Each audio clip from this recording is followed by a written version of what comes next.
I recall being in the forest with my mother as she searched for her cows.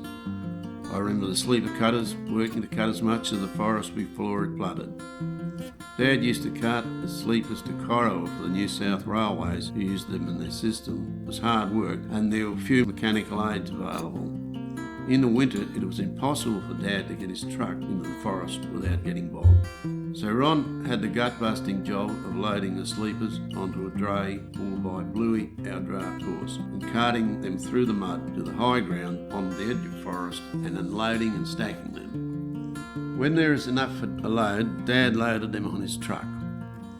For this load, he would have received a few shillings in cartage.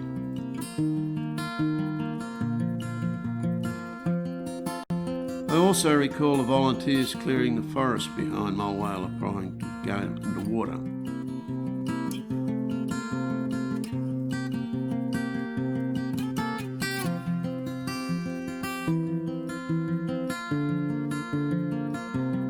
Someone had the foresight to see the future potential for water sports, etc., if the forest was cleared.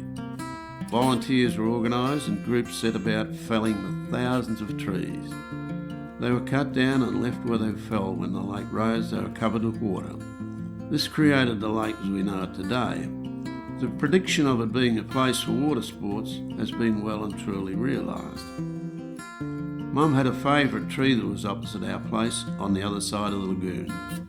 I remember she was saddened when it was cut down. After the forest was flooded, it took some time for the trees to die. I clearly recall seeing all the trees with dead leaves on them. The loss of animal life, possums, etc. must have been horrific. After the lake filled, thousands of dry logs floated around. They came ashore all along the shoreline of the lake and clogged up the weir and the canal gates. George King, the owner of the Mulwala sawmill, owned the paddle steamer Australine that he used for hauling the logs to his sawmill. This was used to drag the logs away from the gates, and the logs were heaped up and